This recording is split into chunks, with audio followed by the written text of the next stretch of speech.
அனைவருக்கும் வணக்கம். இன்னைக்கு நம்ம இந்த வீடியோவில் குளிர்காலங்களில் ஏற்படக்கூடிய குதிகால் வலியை பற்றி நம்ம பார்க்க போகிறோம். பொதுவாக குளிர்காலங்களில் நம்மளுக்கு நிறைய எலும்பு மூட்டு சம்பந்தப்பட்ட பிரச்சனைகள் நிறையா வரும்.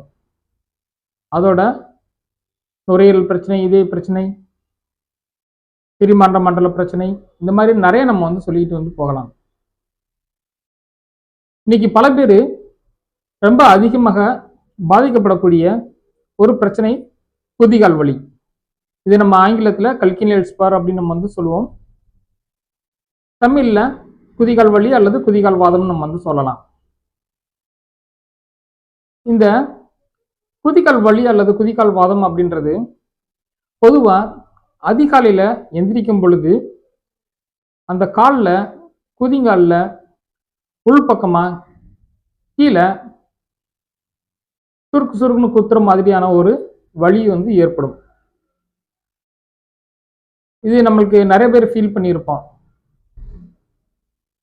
கொஞ்ச நேரம் ஒரு 10 நிமிஷம் நடந்ததுக்கப்புறம் ஏதாவது ஒரு வேலையெல்லாம் நம்ம செய்ய ஆரம்பிச்சதுக்கப்புறம் இந்த வலி நம்மளுக்கு கொஞ்ச நேரத்தில் மறைஞ்சு போயிடும். இன்னும் சிலருக்கு பார்த்தீங்கன்னா இந்த வலி தொடர்ந்து ஒரு நாளைக்கு 2 அல்லது 3 முறையில் இருந்து ஒரு 7 முறை வரைக்கும் கூட தெரிவதற்கு வாய்ப்புகள் இருக்கு. மிக முக்கியமாக காலை தண்ணியிலேயே நினைச்சுக்கிட்டே இருந்தோம் அப்படின்னீங்கன்னா இந்த வலி நிறைய பேருக்கு அதிகமாகிறத உணர்வாங்க. ஸோ இதை நம்ம எதனால வலிக்குது அப்படின்னு சொல்லி நம்ம கேட்டோம் அப்படின்னீங்கன்னா, நம்ம பாதத்துல அதுவும் இந்த குதிங்காலில் கல்கேனியம் சொல்லிட்டு ஒரு எலும்பு இருக்கும். நம்மளுடைய ஒட்டுமொத்த பாடி வெயிட்டும் பார்த்தீங்கன்னா இந்த குதிகாலில் கீழே இருக்கக்கூடிய ஒரு சின்ன எலும்புல தான் பார்த்தீங்கன்னா வெயிட் விழுகும். ஸோ நம்மளுடைய பாதத்தில் பல வகையான மூட்டுகள் இருக்கு. ஆங்கிள் ஜாயிண்டை தவிர்த்து மூட்டுகள் நிறைய இருக்கு. இந்த மூட்டுகள் எல்லாம் இணைக்கப்படுவது சின்ன சின்ன ஜவ்வுகள் தான். அப்படி சொல்லக்கூடிய ஜவ்வுல ஒரு வகையான ஜவ்வு தான் ஸ்ப்ரிங் லிகமெண்ட்னு சொல்லக்கூடிய ஒரு ஜவ்வு. இது ஒரு ட்ரையாங்கிள் ஷேப்ல பார்த்தீங்கன்னா அந்த பாதத்துல உள்பக்கம் பார்த்தீங்கன்னா நம்மளுடைய பாதம் கொஞ்சம் தரையில பார்த்தீங்கன்னா படாம கொஞ்சம் ஒரு ஆர்ச் ஃபார்ம் ஆன மாதிரி இருக்கும். அந்த லிகமெண்ட் வயதாகும் பொழுதோ இல்லாட்டி வேறு ஏதாவது காரணங்களாலோ அதோடைய அந்த எலாஸ்டிசிட்டி பவர் பார்த்தீங்கன்னா குறைய ஆரம்பிச்சிடும். அப்படி குறையும் பொழுது அந்த கல்கினியம் சொல்லக்கூடிய குதிகால் எலும்புல அட்டாச் ஆகிருக்கிற இடத்துல தான் பார்த்தீங்கன்னா மைல்டாக நம்மளுக்கு பெயின் வரும். ஸோ அப்படி பெயின் வரும் பொழுது நாம அருகில் உள்ள ஏன்முறை மருத்துவரையோ எலும்பு மூட்டு மருத்துவரையோ இல்லாட்டி பொது மருத்துவர், சித்த ஆயுர்வேதம், இந்த மாதிரி நீங்கள் யாரை நீங்கள் கான்டாக்ட் பண்ணி பார்த்தீங்கன்னாலும் அதற்கு நிறைய மருத்துவங்கள் சொல்லுவாங்க. அதில் நிறைய மருத்துவங்கள் இருக்கு. நம்ம நிறைய செஞ்சு அதை சரி பண்ணலாம். ஆனால் அந்த ஸ்ப்ரிங் லிகமெண்ட் ஏன் டேமேஜ் ஆகுது அப்படின்னு சொல்லி நம்ம கேட்டோம்னா, அந்த லிகமெண்ட்டும் எலும்பும் சேர்ற இடத்துல பார்த்தீங்கன்னா மைல்டா எலும்பு வளர்ந்துருக்குன்னு சொல்லுவாங்க. இன்னும் கரெக்டாக சொல்லணும் அப்படின்னீங்கன்னா அங்கே கால்சியம் டெபாசிஷன் ஸ்டார்ட் ஆகிட்டு இருக்கும். ஸோ இப்போ நம்மளுக்கு எல்லாத்துக்குமே ஒரு சந்தேகம் வரும். ஏன் அந்த இடத்துல கால்சியம் டெபாசிட் ஆகுது அப்படின்றது. ஸோ பல மருத்துவர்கள் இன்னைக்கு நிறைய அறிவுரை சொல்லும் பொழுது இந்த மாதிரி அன்வான்டாக கால்சியம் டெபாசிட் ஆகுது அப்படின்னீங்கன்னா நம்ம உடம்புல நிறைய இடத்துல டெபாசிட் ஆகும்.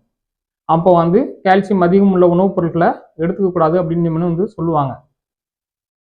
டீ, காஃபி குடிக்கிறது, மில்க் அதிகமாக எடுத்துக்கிறது, முட்டை சாப்பிட்றது, இதெல்லாம் பார்த்தீங்கன்னா குறைச்சிக்கங்க அப்படின்னு சொல்லி சொல்லுவாங்க. ஓகே. ஸோ இப்போ இந்த கால்சியம் டெபாசிட் ஆகிறதுக்கு காரணம் என்ன? அந்த லிகமெண்ட் வயதாகும் பொழுது எலாஸ்டிசிட்டி பவர் குறையும். இது ஒரு முக்கியமான காரணம். ஒரு சிலருக்கு குறிப்பாக பெண்களுக்கு இந்த 30 வயதை கடக்கும் பொழுதே வந்து இவர்களுக்கு இந்த பெயின் இருக்கிறத சொல்லுவாங்க. அப்ப இவங்களுக்கு வந்து மிடில் ஏஜ்லயே வரக்கூடிய காரணம்னா நம்ம வந்து என்னன்னு சொல்றது. ஸோ இவங்களுக்கு அந்த லிகமெண்ட் வந்து ரிப்பீட்டடா டேமேஜ் ஆகிட்டே வந்து இருக்கும். டேமேஜ் மீன்ஸ் அந்த லிகமெண்ட் ஓவர் ஸ்ட்ரெச்சா வந்து ஆகும். ஹை ஹீல்ஸ் யூஸ் பண்ணுவாங்க, இல்லாட்டி ரொம்ப அதிகமான உடல் எடை இருப்பவர்கள் இந்த மாதிரி வந்து பார்த்தீங்கன்னா இருக்கிறதுனால அந்த லிகமெண்ட் வந்து அடிக்கடி டேமேஜ் ஆகிட்டே வந்து இருக்கும். அப்படி டேமேஜ் ஆகும் பொழுது அங்கே ரிப்பேரிங் ப்ராசஸ் நடக்க ஆரம்பிக்கும். நம்ம இதுக்கு முன்னாடி இன்ஃப்ளமேஷன் அப்படின்னு சொல்லி கேள்விப்பட்டிருப்போம். இது ஒரு விதமான ரிப்பேர் ப்ராசஸை வந்து ஸ்டார்ட் பண்ணும். இந்த ரிப்பேரிங் ப்ராசஸை வந்து ஸ்டார்ட் பண்ணும் பொழுது அங்கே இருக்கக்கூடிய பழைய திசுக்கள் புதிய திசுக்களாக மாறும் பொழுது ஒவ்வொரு முறையும் அந்த திசுக்களுடைய எலாஸ்டிசிட்டி பவர் வந்து குறைஞ்சிக்கிட்டே வந்து இருக்கும். இதுவும் வந்து ஒரு காரணம். ஸோ இப்படி வந்து பல காரணங்கள்னால நம்மளுக்கு வந்து அங்கே வந்து பெயின் வந்து வருது. ரைட். பொதுவாக இது ஏன் வந்து காலையில் வந்து வருது அப்படின்றதுக்கு வந்து காரணம் என்ன அப்படின்னீங்கன்னா, இரவு முழுக்க நம்மளுடைய பாதங்கள் நம்மளுக்கு தரையில படாமல் வந்து இருக்கும் பொழுது அந்த லிகமெண்ட்டுக்கு வந்து வேலையே இருக்காது. நம்ம பாதத்தை தரையில வைக்கும் பொழுது அந்த லிகமெண்ட் வந்து எக்ஸ்பென்ஷன் வந்து ஆகும். திரும்பி தரையில இருந்து எடுத்துட்டோம் அப்படின்னா கொஞ்சம் சுருங்கும். ஸோ ஒரு ஸ்ப்ரிங் மாதிரியே வந்து பார்த்தீங்கன்னா வந்து இது லோடு கொடுக்கும் பொழுது எக்ஸ்பென்ஷன் நடக்கும், லோடு வந்து விட்ட உடனே சுருங்கும். ஸோ நம்ம இரவு முழுக்க நம்ம தூங்கும் பொழுது அது ஒரு ரெஸ்டிங் பொசிஷனில் வந்து போயிடும்.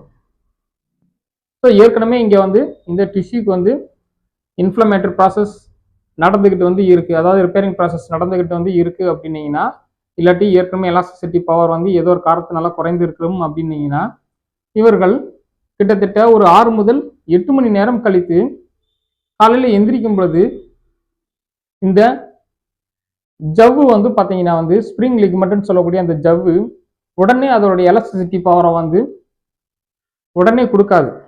அது எக்ஸ்பென்ஷன் ஆகிறதுக்கு வந்து ஒரு வார்ம் அப் வந்து வேணும். ஸோ அதனால என்ன ஆகும் அப்படின்னா, அந்த ஸ்ப்ரிங் லிகமெண்ட் எக்ஸ்பென்ஷன் வந்து அந்த எலும்புல எங்கே வந்து அட்டாச் ஆகிருக்கோ அந்த இடத்துல நடக்க ஆரம்பிக்கும். அப்போதான் அந்த இடத்துல வந்து பார்த்தீங்கன்னா வந்து அந்த கால்சியம் டெபாசிட் ஆகிருக்கிற இடத்துல அந்த எக்ஸ்பென்ஷன் வந்து குறையிற இடத்துல நம்மளுக்கு பெயின் வர ஆரம்பிக்கும். ரைட். இது வந்து ஒரு ப்ராசஸ். இதனால நம்மளுக்கு வந்து பார்த்தீங்கன்னா வந்து இயர்லி மார்னிங் நம்மளுக்கு வந்து பெயின் வந்து வருது. அடுத்து ஒரு முக்கியமான விஷயம், இன்னைக்கு பல பேருக்கு கால்சியம் அந்த இடத்துல வந்து ஏன் வந்து டெபாசிட் ஆகுது அப்படின்றதுல வந்து ஒரு சந்தேகம் வந்து இருக்கும். நான் ஏற்கனவே எலும்பு மூட்டு பாதிப்புகள் சில வீடியோக்கள் போட்டிருக்கேன். அதுல வந்து பாத்தீங்கன்னா வந்து நம்மளுடைய உடலுக்கு கால்சியம் சத்து மிக மிக முக்கியம். எலும்புக்கு மிக மிக முக்கியமான ஒரு கனிமச்சத்து கால்சியம் தான். ஆனா கால்சியம் மட்டும் நம்ம வந்து எடுத்துக்கிட்டோம் அப்படின்னீங்கன்னா அது எலும்புல வந்து போய் சேராது. அதற்கு மற்ற கனிம சத்துக்களும் வேணும். அப்ப நமக்கு வந்து அந்த மாதிரியான கால்சியம் மட்டுமல்லாது பாஸ்பரஸ், மெக்னீசியம், பொட்டாசியம் இந்த மாதிரி நமக்கு வந்து பார்த்தீங்கன்னா கிட்டத்தட்ட 10 முதல் 12 வகையான தாது உப்புகள் வந்து இருக்கு. அந்த கனிமச்சத்து நமக்கு உடம்புல இருந்துச்சு அப்படின்னீங்கன்னா தான் நம்ம உடல்ல கால்சியத்தோட மற்ற எல்லாமே ப்ராப்பரான காம்போசிஷன்ல வந்து போய் எலும்புகளில் அது சேர்ந்து எலும்புக்கு அது வந்து ஸ்ட்ரென்த் வந்து கொடுக்கும். இப்போ நம்மளுக்கு வந்து தெரிஞ்சிருக்கும் நம்மளுக்கு வந்து கால்சியத்தோடைய பயன்பாடு என்ன அப்படின்னு. ஸோ இப்போ வந்து அப்நார்மல் இன்டேக் ஆஃப் கால்சியம் அப்படின்னு நம்ம வந்து சொல்றோம்ல, அளவுக்கு அதிகமாக வந்து கால்சியம் மட்டும் எடுத்துட்டு இருக்கிறவங்களுக்கு இந்த மாதிரியான ஒரு பாதிப்பு வரக்கூடிய வாய்ப்புகள் நிறையா வந்து இருக்கு. ரைட். ஸோ அடுத்தது இந்த வலி காலையில் எந்திரிச்ச உடனே அதிகாலையிலேயே வந்து இருக்கு. கொஞ்ச நேரத்தில் நடந்ததுக்கு அப்புறம் சரியாகிறது நிறைய பேருக்கு வந்து தெரியும். ஏன் இது வந்து சரியாகுது அப்படின்றத நமக்கு வந்து தெரிஞ்சுக்கிறணும். பொதுவாக நம்ம வந்து இரவு முழுக்க அசையாம வைத்திருக்கிறதுனால இதோடைய வந்து எக்ஸ்பென்ஷன் அதோட பர்சன்டேஜ் கம்மியாக வந்து இருக்கும். இதுவே நீங்கள் வந்து பெட்டை விட்டு எந்திரிக்கும் பொழுது ஜஸ்ட் ஒரு 5 to 10 மினிட்ஸ் இதோட பெயின் ரொம்ப சிவியராக வந்து இருக்கும். கொஞ்ச நேரத்துக்கு வந்து பார்த்தீங்கன்னா வந்து அப்படியே பாதத்தில் அது குதிங்காலில் வந்து பார்த்தீங்கன்னா வந்து சுருக்குன்னு குத்துற மாதிரியான வந்து ஒரு ப்ரிக்லிங் பெயின் வந்து சிவியராகவே வந்து இருக்கும். கொஞ்ச நேரத்தில் இது குறையிறதுக்கு காரணம் என்ன அப்படின்னா வந்து அந்த பாதத்தில் இருக்கக்கூடிய பாதத்தில் இருக்க வந்து ஒட்டுமொத்த ஜவ்வு பகுதிகளும் வந்து பார்த்தீங்கன்னா கொஞ்ச நேரத்தில் வார்ம் அப் ஆக ஆரம்பிச்சிடும். அதை எலாஸ்டிசிட்டி பவர் கொஞ்சம் கொஞ்சமாக இம்ப்ரூவ் ஆக ஆரம்பிச்சிடும். அந்த ஒரு முக்கியமான காரணத்தினால நம்மளுக்கு வந்து வலி வந்து குறையுது. அப்போ நம்மளுக்கு இந்த இயர்லி மார்னிங் வரக்கூடிய இந்த கல்கினியல் ஸ்பர்னால வரக்கூடிய பெயின் வந்து பெரிய பாதிப்பை வந்து ஏற்படுத்தக்கூடிய வாய்ப்புகள் இருக்கா அப்படின்னு சொல்லி கேட்டீங்கன்னா நம்மளுக்கு இதனால வந்து ஏற்படக்கூடியது முக்கியமாக வந்து வலி மட்டும்தான். பெரிய பாதிப்பு அப்படின்னீங்கன்னா நம்மளுக்கு வந்து நடக்க முடியாம போற அளவுக்கு வந்து இது பெரிய பாதிப்பெல்லாம் ஏற்படுத்தாது. ஆனா இதோட பெயின் வந்து பாத்தீங்கன்னா வந்து ரொம்ப வந்து சிவியரா இருந்துச்சு அப்படின்னீங்கன்னா அந்த இயர்லி மார்னிங் நம்ம வந்து செய்ய வேண்டிய சில வேலைகளை வந்து இது டிஸ்டர்ப் பண்ணும். அதுதான் வந்து பிரச்சனை. இன்னைக்கு பல பேர் வந்து வீட்டுக்குள்ள செப்பல் போட்டு நடந்துகிட்டு வந்து இருப்பாங்க. வீட்டில் இன்னைக்கு வந்து டைல்ஸ் இதெல்லாம் வந்து போட்டிருக்கிறதுனால தர ரொம்ப வந்து சில்லுன்னு வந்து இருக்கும்.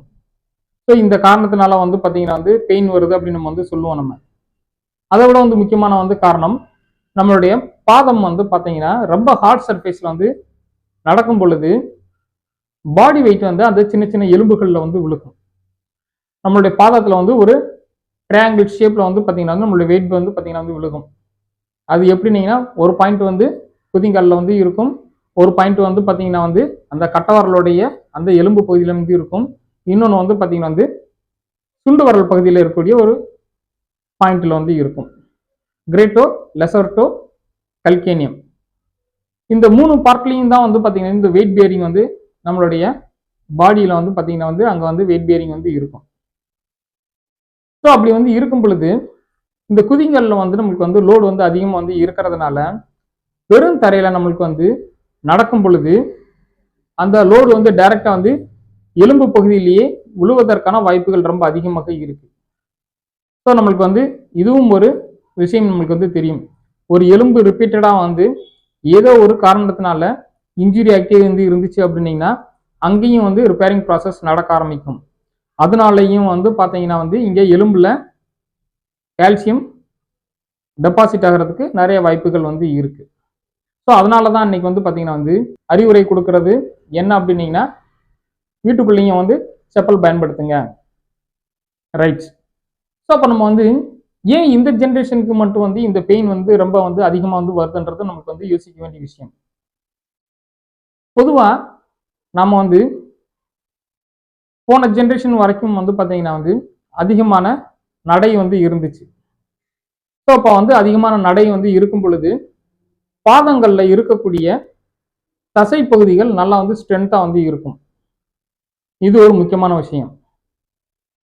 இந்த விரல்களுக்கு இடையில விழுந்து உள்ள இந்த இன்ட்ரோசியஸ் மசில்னு சொல்லுவோம் பார்த்தீங்களா, அப்படி ஒரு சதை பகுதி வந்து இருக்கும். அது மட்டும் அல்லாது நம்மளுடைய பாதங்கள்ல வந்து பல தசைகள் எல்லாம் வந்து சேர்ந்து ஒரு ஆக்டிவிட்டிஸை வந்து பண்ணும் பொழுது அந்த தசைகள் நல்லா ஸ்ட்ரென்த்தா வந்து இருக்கும். இது இவங்க அதிக தூரம் நடக்கிறது, பொதுவாக வந்து எல்லா வேலைகளுக்கும் வந்து நடந்தே செல்வதனால வந்து பார்த்தீங்கன்னா உங்களுடைய பாதம் வந்து நல்லா ஸ்ட்ரென்த்தாக வந்து இருக்கும். ரைட். இன்னொரு விஷயம் வந்து பார்த்தீங்கன்னா பொதுவாக நம்மளுடைய வீடுகளில் ஒரு 30-40 வருடமாக சிமெண்ட் தரை வந்து பயன்படுத்துகிறோம். அதற்கு முன்னாடி வந்து பார்த்தீங்கன்னா வந்து வீட்டுக்குள்ள மண்ணு தரை தான் நிறையா வந்து இருந்திருக்கும். ஸோ மண்ணு தரையில் நடக்கும் பொழுது வந்து பார்த்தீங்கன்னா வந்து அந்த தரை வந்து ஒரு ஷாக் அப்சார்ப்ஷனாகவும் அது வந்து இருக்கும். அதில் வந்து பார்த்தீங்கன்னா வந்து நம்ம நடக்கும் பொழுது நம்மளுடைய பாடி வெயிட் வந்து விழுகும் பொழுது அது கொஞ்சம் அந்த அப்சார்ப்ஷனை வந்து தாங்கி கொள்ளக்கூடிய ஒரு கெப்பாசிட்டி வந்து இருந்திருக்கும். ஸோ அதனாலையும் அவங்களுக்கு வந்து வலி இருந்திருக்காது. இப்போ நம்ம வந்து நம்மளுடைய வீடுகளின் கட்டமைப்புகள் நிறைய வந்து மாறிடுச்சு. அப்போ நம்ம வந்து பார்த்தீங்கன்னா நம்ம சின்ன சின்ன மாற்றங்கள் வந்து நடந்ததுக்கு அப்புறம் நம்மளுடைய நடை வந்து குறைந்து விட்டது. ஸோ நம்மளுடைய வாழ்க்கை முறையில நம்மளுடைய உடல் உழைப்பு வந்து குறைந்து போன மாதிரி நம்மளுடைய நடையும் குறைஞ்சு போயிருச்சு. ஸோ நம்ம வந்து அன்றாடம் நடக்க வேண்டிய மிக குறைந்த தூரம் அளவுக்கு கூட இன்னைக்கு நம்ம வந்து நடக்கிறது கிடையாது. பற்றாக்குறைக்கு நம்ம இன்னைக்கு பயன்படுத்தக்கூடிய காலணிகள், பொதுவாக காலணிகள் வந்து நம்ம வந்து நிறைய பேர் அடிக்கடி மாத்திட்டே வந்து இருக்கிறத கவனிச்சிருப்போம். திடீர்னு வந்து கொஞ்சம் சாஃப்டான வந்து செப்பல் போட்டிருப்பாங்க, அதுக்கடுத்து கொஞ்சம் ஹார்டான செப்பல் வந்து போட்டிருப்பாங்க. இன்னும் நம்ம வந்து பார்த்தீங்கன்னா வந்து இந்த லெதர் செப்பல், ரப்பர் செப்பல், அதுக்கப்புறம் எம்சிஆர் செப்பல், இந்த மாதிரி வந்து பார்த்தீங்கன்னா டிஃப்ரெண்ட் அந்த சாஃப்ட்னஸ்ல இருக்கக்கூடிய செப்பல் மாற்றி மாற்றி வந்து நம்ம வந்து யூஸ் பண்ணிட்டே வந்து இருப்போம். அப்படி யூஸ் பண்ணும் பொழுது வந்து நம்மளுடைய பாதத்தில் இருக்கக்கூடிய தசைகள் வந்து பார்க்க வேண்டிய வேலையை அந்த செப்பல் வந்து பார்த்துக்கிறோம். ஸோ நம்மளுடைய பாதம் வந்து ஜவ்வு பகுதிகள், தசை பகுதிகள்லாம் நம்மளுடைய பாடி வெயிட்டை வந்து தாங்கும் பொழுது, நடக்கும் பொழுது ஒரு ஷாக் அப்சார்பர் மாதிரி வந்து அது வந்து செயல்படும். அந்த வேலையை வந்து இந்த ரப்பர் போன்ற மெட்டீரியல் பயன்படுத்தக்கூடிய அந்த செப்பல் மூலமாக அது செய்ய ஆரம்பிச்சிடும். அப்போ நம்மளுடைய பாதத்தில் வந்து இருக்கக்கூடிய தசைகளுடைய வேலை வந்து வெகுவாக குறைஞ்சு போயிடும். ஸோ இன்னைக்கு பலபருடைய வந்து பாதங்களெல்லாம் நம்ம வந்து பார்த்தோம் அப்படின்னீங்கன்னா பாதம் ரொம்ப வந்து ஒல்லியாக சிறுசாக இருக்கிறத கவனிச்சிருப்போம். அதுவும் இன்னைக்கு காலணிகளில் ஷூ போன்ற காலணிகள் வந்து பயன்படுத்தும் பொழுது இவர்களுக்கு பாதத்தில் இருக்கக்கூடிய அந்த தசைகள் வந்து மிகவும் வலுவிழந்து காணப்படும். இதன் காரணமாக தான் இன்னைக்கு வந்து பார்த்தீங்கன்னா இன்னைக்கு பாதத்தில் குதிங்கால் வலி மட்டும் வந்து கிடையாது, அதை தாண்டியும் பல பிரச்சனைகள் வந்து வருது. நிறைய பேத்துக்கு வந்து பார்த்தீங்கன்னா வந்து அதில் கட்டை விரலில் வந்து பார்த்தீங்கன்னா வந்து சின்ன சின்னதாக வந்து அழுத்தம் ஏற்பட்டு பல பிரச்சனைகள் வர்றதை நம்ம வந்து பார்த்துருப்போம். ஸோ இந்த மாதிரி பல காரணங்கள் நம்ம வந்து பார்த்தீங்கன்னா வந்து இன்னைக்கு நம்மளுடைய வாழ்வியல் முறை மாறி போனதோட சேர்த்து நம்மளுக்கு பலவிதமான பாதிப்புகளை வந்து ஏற்படுத்துது. இதில் வந்து இன்னைக்கு வந்து இந்த குதிகால் வலியும் ஒரு முக்கியமான வந்து பிரச்சனை. ஸோ இதற்குரிய காரணங்கள் என்ன அப்படின்றத நம்மளுக்கு வந்து தெரிஞ்சுக்கிறணும். அது மட்டும் இல்லாது இதனுடைய வலி ரொம்ப சிவியர் ஆயிடுச்சுன்னா நம்மளுக்கு வந்து வேறு ஏதாவது பாதிப்புகளை ஏற்படுத்துமான்றது நம்மளுக்கு வந்து தெரிஞ்சுக்கிறணும். அதோட இதற்கு இன்னைக்கு என்ன மாதிரியான மருத்துவங்கள் இருக்கு அப்படின்றது நம்மளுக்கு வந்து தெரியணும். ஸோ இந்த மருத்துவங்கள்லாம் ஒரு நிரந்தர தீர்வை கொடுக்குமான்றதுலாம் நம்மளுக்கு வந்து முக்கியமான விஷயம். ஏன்னா நம்மளுடைய பாதத்தில் வந்து இருக்கக்கூடிய இந்த பிரச்சனைகள் வயது முதிர்வின் காரணமாக அல்லது நம்மளுடைய உணவியல் வாழ்வியல் மாற்றத்தினால் வரக்கூடியது. ஸோ அப்போ இதுக்கு நிரந்தரமாக நம்மளுக்கு வந்து தீர்வு வந்து உண்டா, இல்லை கடைசி வரைக்கும் இந்த வழியை நம்ம வந்து வரவிடாமல் அதை கட்டுக்குள்ளே வந்து வைத்திருக்க முடியுமா, இது போன்ற தகவல்கள்லாம் நம்மளுக்கு வந்து தெரியணும். மேலும் இந்த மாதிரியான மருத்துவங்கள்லாம் நம்ம வந்து ஒரு மருத்துவமனைக்கு சென்று தான் செய்யணுமா, அல்லது நம்மளுக்கு வீட்லேயே சின்ன சின்ன மருத்துவங்கள் வந்து செஞ்சு நம்ம வந்து இதை சரி பண்ணிக்கிறலாமா, இதெல்லாம் நம்மளுக்கு வந்து தெரியணும். ஸோ இது போன்ற தகவல்களில் இனிமேல் அடுத்து வர வீடியோவில் நம்ம வந்து பார்க்கலாம். இந்த வீடியோ தொடர்ந்து பார்த்ததுக்கு மிக்க நன்றி. மீண்டும் அடுத்த ஒரு வீடியோவில் உங்களை சந்திக்கிறேன். தேங்க்யூ ஃபார் வாட்சிங் வீடியோ. Thank you very much.